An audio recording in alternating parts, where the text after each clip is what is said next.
The Jack Benny Program, presented by Lucky Strike. American. Lucky Strike, and Lucky Strike alone, offers you important evidence gathered in the tobacco country by the world-famous Crosley poll. This evidence reveals the smoking preference of auctioneers, buyers, and warehousemen, the men who really know tobacco. Here's what the Crosley poll found. For their own personal smoking enjoyment, independent tobacco experts again name Lucky Strike first choice. Lucky Strike, first choice over any other brand. These experts know their business. Their overwhelming preference for Lucky Strike, we believe, has a direct relationship to the quality tobacco we purchase for Lucky's and to the real, deep-down smoking enjoyment you may expect from fine tobacco. And when these veteran tobacco experts name Lucky Strike first choice for their own personal smoking enjoyment, then you know. LSMFT. LSMFT. Lucky Strike means fine tobacco. And in a cigarette, it's the tobacco that counts. So smoke the smoke tobacco experts smoke Lucky Strike. Remember, independent tobacco experts again name Lucky Strike first choice. Lucky Strike, first choice over any other brand.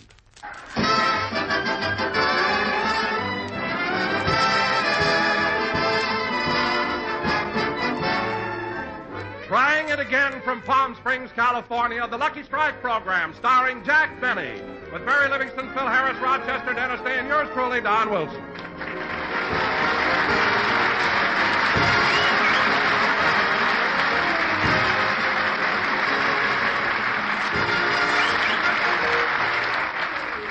And now, ladies and gentlemen, as you all know, for 2 consecutive weeks we have lost part of our show. Last week we not only lost the ending, but also the beginning. However, we still have the pickle in the middle, and here he is, Jack Benny.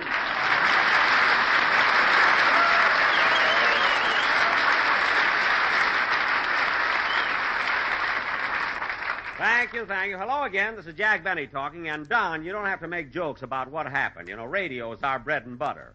You know, if I lose my job, you lose your stomach.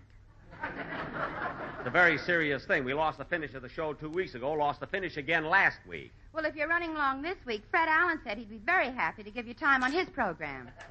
Fred offered to give me time to finish my program? Yeah, he said he'd do anything to hear the end of Benny. Oh, well. He's so homely, he has to be clever. Jack, why do you always keep saying that? After all, Why? Fred isn't so ugly. He isn't, eh? Allen makes the hunchback of Notre Dame look like the man of distinction. And he's not only homely, Don, he's so cheap. Oh, wait a minute, Jack. Don't say that Allen is cheap. He's a good sport, and you know it. Oh, he is, eh? Remember the time we were in New York and you and I had lunch with him? Yeah, Well, who picked up the check? I did. You're darn right.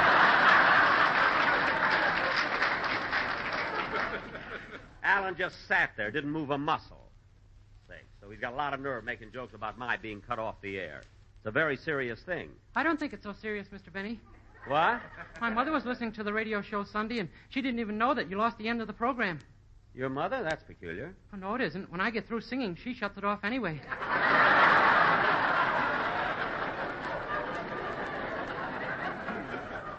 Oh, she does, eh? Well, I got a good mind to move your song down near the end, so she'll have to listen to my whole program. That'll teach her. You said it. Jack, I don't know why you're making such a fuss. So you lost the tail end of your program. Does it make any difference? Does it make any difference? Mary, we were doing a sketch. People were interested. Now they'll never know what happened. I know just what you mean, Mr. Benny. I was listening to a daytime program the other day, and the announcer said, "Tune in tomorrow and hear another chapter of John's Other." And then the radio went off. Now people will never know what John has that he has another of.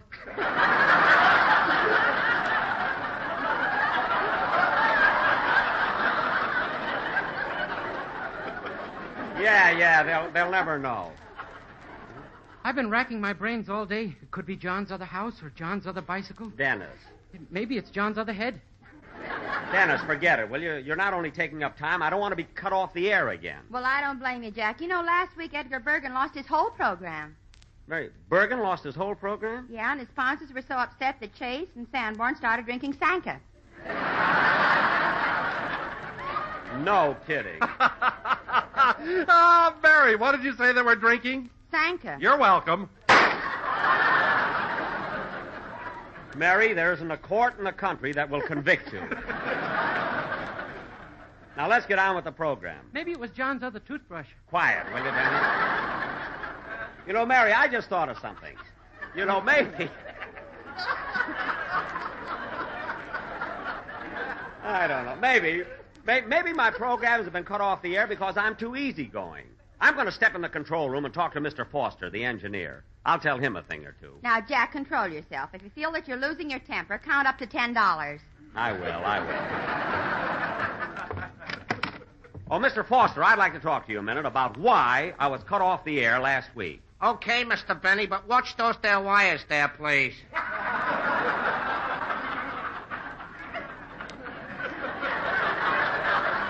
Say, you do have a lot of wires in here, huh? Well, each wire is put in here for a definite purpose. Now, on this wire, we have the transformer. On this wire, we have the oscillator. And on this wire, we have the transmitter. I see. Well, what are those things on that wire up there? Clothespins. I just washed my socks. Mr. Foster, I'm here on business. Now, what's the idea of trying to be so funny? I've got the wires open and my wife is listening in. What? Hello, Tilly. Put your mother back in the garage. I'm sleeping home tonight. Now, cut that out. I'll talk to you later. Everybody has to be a comedian. Oh, well, I know what I'll do. I'll call Niles Trammell, the president of NBC. Mary, give me that phone, will you? Here you are. Maybe it was John's other yo-yo.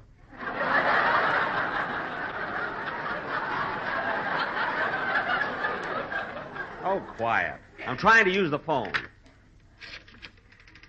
Hello, operator. Get me the National Yo-Yo Company. I mean, the National Broadcasting Company in Hollywood. Yes, I'll wait. Hello,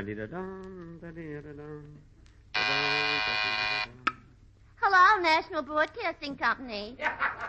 Yes. Yes, sir, I'll try to get him right away.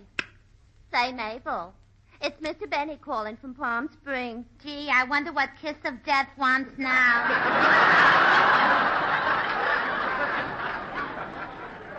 Well, they cut him off the air last week, and oh, boy, is he mad. You know, he's got a terrible temper. He has? I'll say. One Sunday, Phil Harris didn't show up for rehearsal, and Mr. Benny got so mad he blew his top. Really? Yeah, it took us an hour to find it. Oh, I remember that time. That's the maddest Jack has been in all his 39 years. Do you really believe he's only 39? Well, I did until one time he took me to the museum. The museum? Yeah. We were looking at the skeleton of dinosaur, and Mr. Benny was the only one who knew the hip bone was in the wrong place.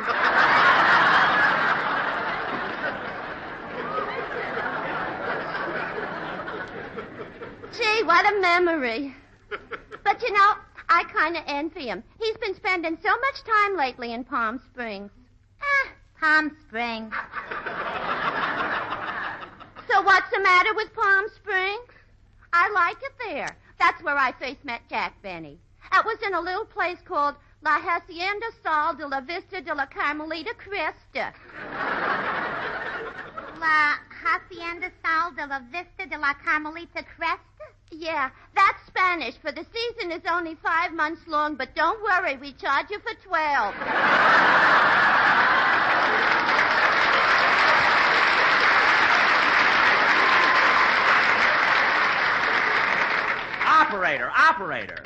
Operator. I'm sorry, Mr. Benny, but Mr. Trammell doesn't answer. All right, I'll call him later. Niles Trammell isn't in. Come on, Dennis, let's have your song. Okay. Hold it. Come in. Telegram for Jack Benny. I'll take it. Here's a tip for you, boy. Oh, goody, a nickel. Now they can open the cove again.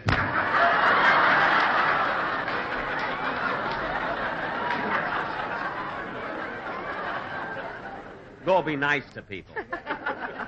Here, Mary, read the telegram. Okay. Uh-oh. What's the matter? It says, if you don't return my Oscar within 48 hours, I will not only take legal steps, but I will drag your name through the mud and expose you to the public as a blackguard, a phony, and an unmitigated fraud. Signed, Ronald Coleman. P.S. Benita sends her love to Mary. Gee. Isn't that sweet? Yeah. You know, Mary, I'm really in a spot. I never should have borrowed that Oscar. What am I going to do? Well, why don't you tell him the truth, Jack? Yeah, why didn't you tell Ronnie that you were held up and it was stolen? No, I can't. There must be something else I can do. I've got it. What? It's John's other cuspidor.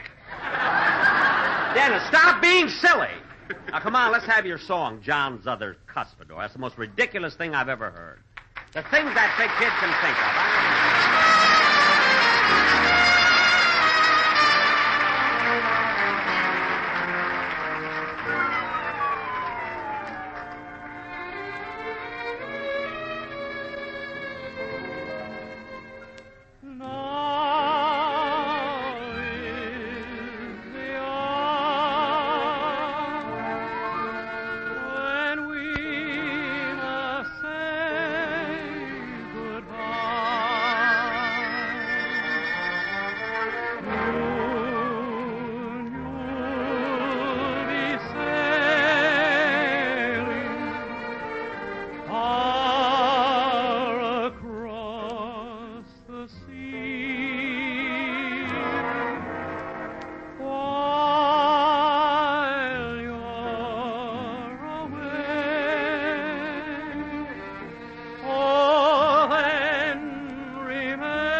Now is the hour sung by Dennis Day. Very good, Dennis. And now, ladies and gentlemen, because of what happened last Sunday, for our feature attraction tonight, we are going to present another chapter of last week's mystery melodrama entitled Murder at the Racquet Club.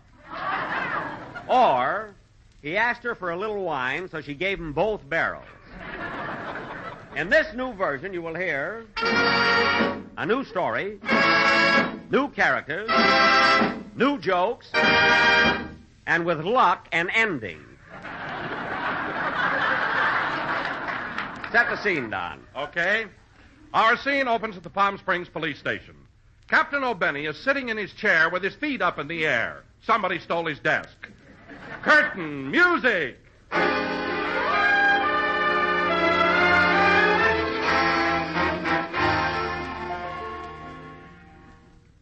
Climb down from my knees, sonny boy. You're already 23, sonny boy.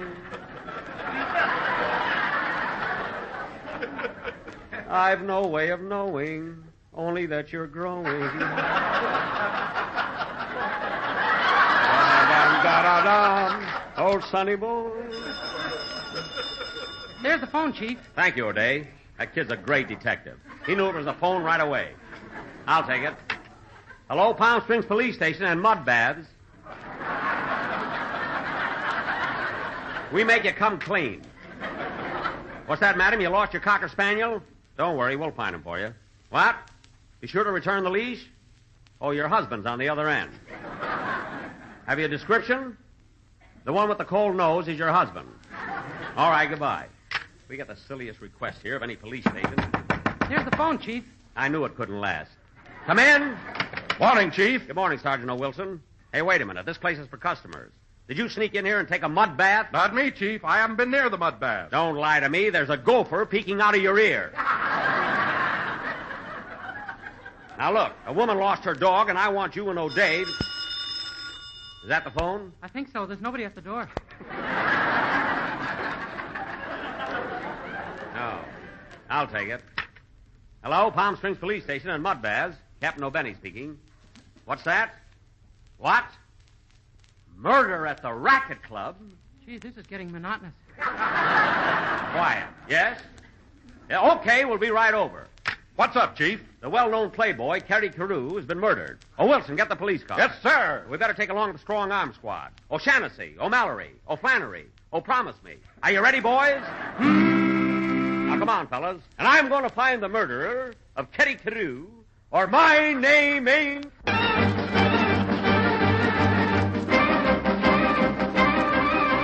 L-S-M-T, L-S-M-T, L-S-L-S, L-S-M-T, L-S-M-T, L-S-M-T, L-S-L-S, L-S-M-T, L-S-M-T, L-S-M-T, L-S-L-S, L-S-M-T, L-S-M-T means fine tobacco, yes sirree. Hey!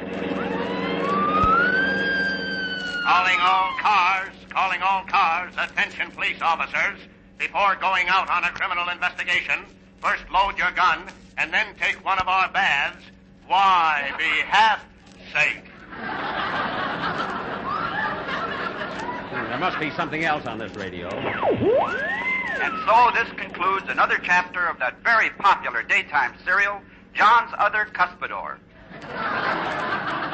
Gee, the kid was right. Ladies and gentlemen, if you don't have one of our cuspidors, you don't know what you're missing. Could be. Come on, Sarge. Step on the gas. L-S-M-T, L-S-M-T, FB Boone and Speedy Riggs say quality of product is essential to success. Hey! Okay, men, here we are. Are you sure this is the place, Chief? Certainly. See that sign there? Racquet Club. $30 a day, European plan. $40 a day, American plan. $2 million a day, Marshall plan. How can Herbert Marshall afford it? Let's go in, men. Open up! Open up, it's the police! Yes? I'm Captain O'Benny of the Palm Springs Police Department. I'm Charlie Farrell, star of Seventh Heaven. I know.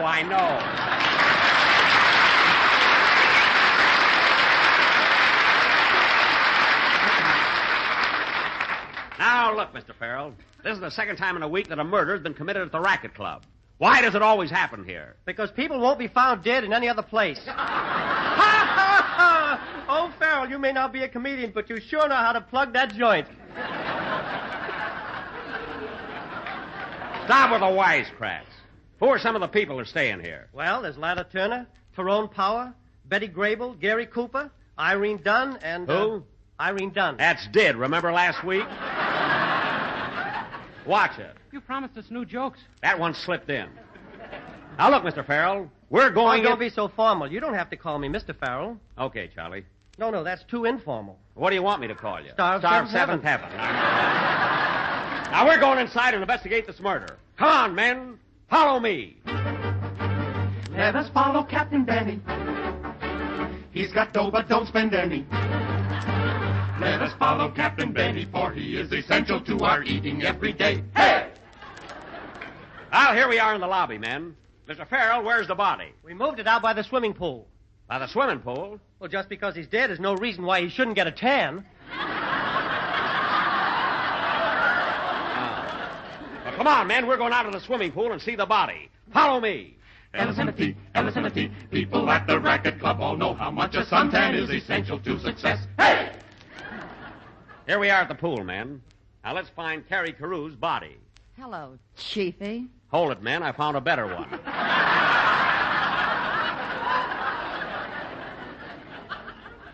What's your name, miss? Well, last week I was Mitzi LaRue, but yesterday I married Carrie Carew and became Mitzi LaRue Carew.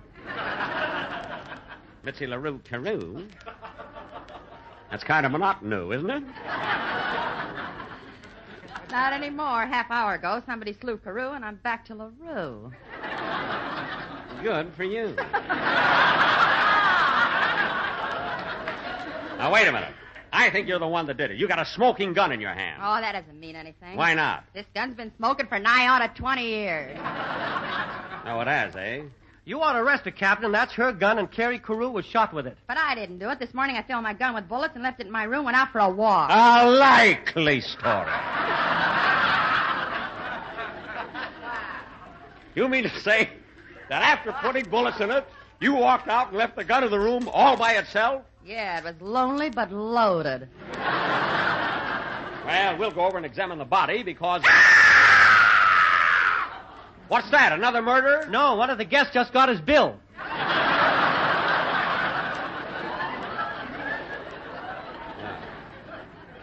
Now, Miss LaRue, I want to get all the details regarding the murder of your husband, Kerry Carew. He may have been poisoned before he was shot. What did he have for dinner? He had a filet mignon. A steak, eh? How was the steak cooked? It was well did. You're not going to catch me. Well,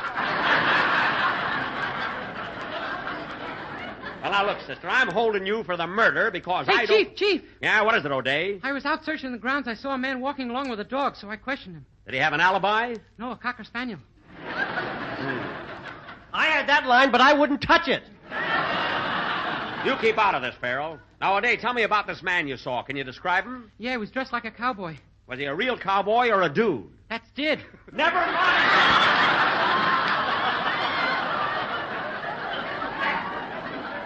Now, look. Oh, Chief! What is it, O. Wilson? I couldn't find the man or the dog, but here's the leash. The leash? I'm not a leash. I'm Frank Sinatra, and put me down. Hello, Frankie.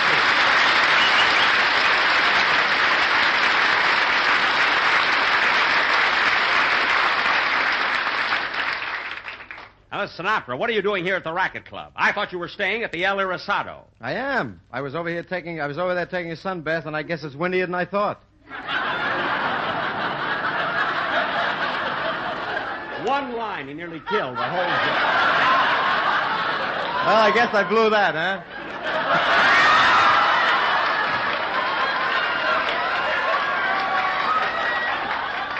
Well, we'll be off the air again. Now, listen, Sinatra.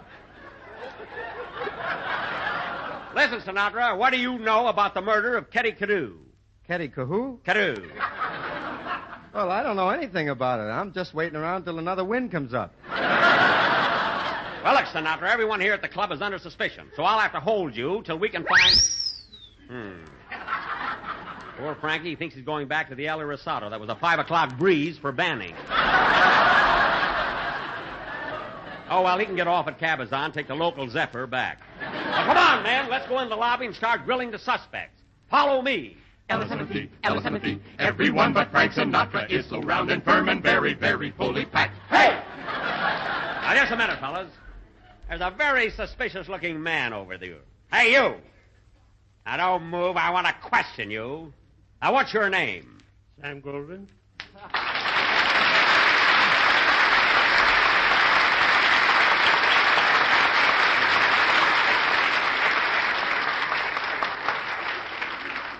Samuel Goldwyn, yeah? Hey, wait a minute. Are you that famous, talented, colossal, inimitable genius of the motion picture industry? That's what it says on my driver's license. Never mind the wisecracks. This is murder. I know. I've been listening to it.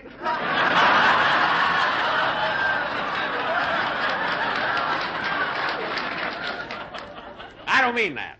Now tell me, Mr. Goldwyn, what were you doing?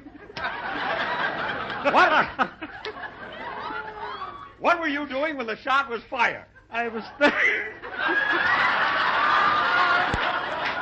Stop laughing or we won't get off the air again.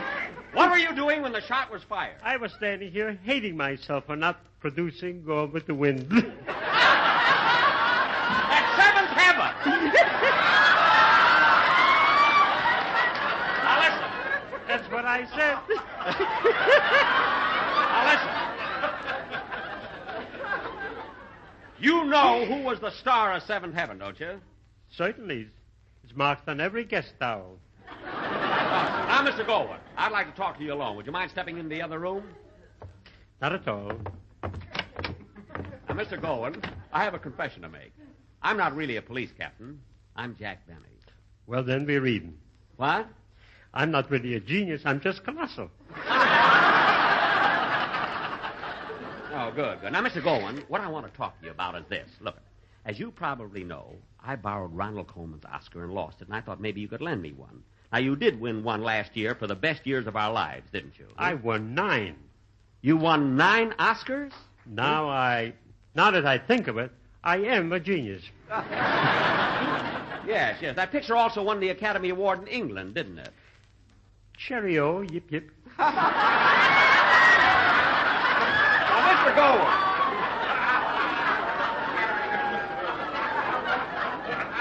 Now, Mr. Goldwyn, I thought that maybe, as a personal favor to me, you'd just lend me one of your Oscars. Huh? But, Jack, Didn't you win an Oscar for the home blows at midnight? No, but I was close. They hit me over the head with it. Now, Mr. Goldman, please lend me one of your Oscars. When will you return it? When I'm done with it. When I'm... That's did. Now I'll never loan it to you. I thought you'd never get to that line, either. All right, then. If that's the case, I might as well finish our mystery. All right, men, line up the suspects, and I'll find the murder of Kitty Cadoo, or my name ain't... What's that? Somebody threw a rock through the window. Hey, look, Chief, there's a note on it. Give me that. Let me read it. I haven't had a line in the whole play. You're the body. Lie down. I said you're dead. Lie down. Darn this climate. Now, where's the note? It may be something important. It is important. It's from the National Broadcasting Company. What does it say, Chief? It says, talk faster, you'll be cut off the air again.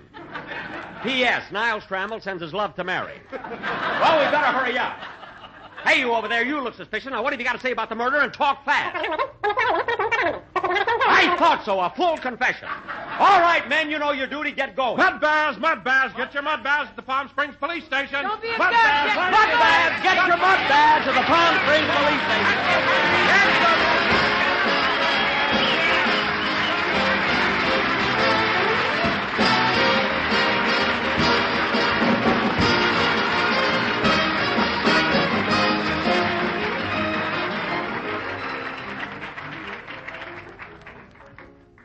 Ladies and gentlemen, the American Red Cross finds it necessary to continue its fundraising campaign to help our hospitalized veterans, to say nothing of its many other services to our communities.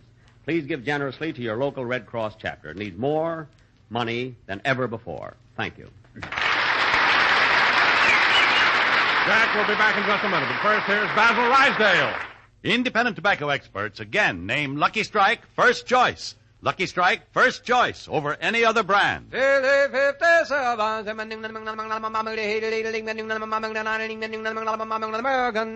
famous Crosley poll has just completed an impartial survey in 11 southern tobacco states. This poll, taken among tobacco experts, reveals the smoking preference of the men who really know tobacco. Yes? For their own personal smoking enjoyment, independent tobacco experts again name Lucky Strike first choice. Lucky Strike first choice over any other brand. These are the experts, auctioneers, buyers, and warehousemen, and we believe their overwhelming preference for Lucky Strike has a direct relationship to the quality tobacco we purchase for Lucky's. You've heard the poll results. Now listen to what Mr. Charles Belvin, veteran tobacco buyer from Durham, North Carolina, recently said. Season after season, I've seen the makers of Lucky Strike buy right mild tobacco.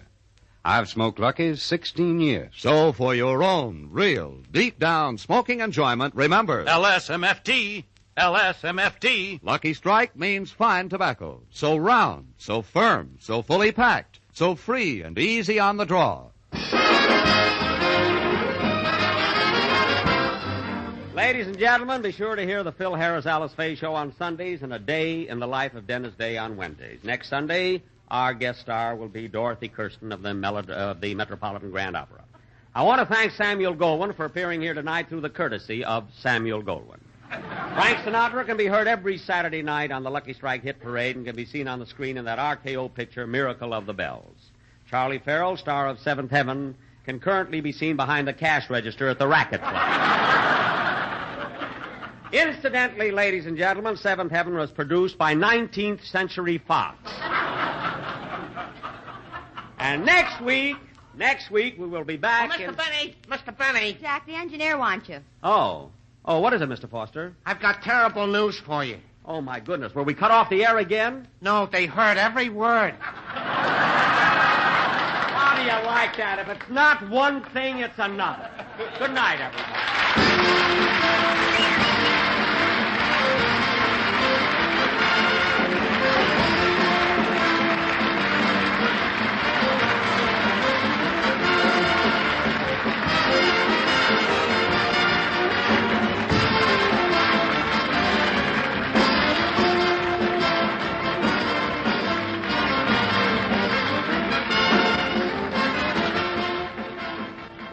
This is NBC, the national broadcasting company.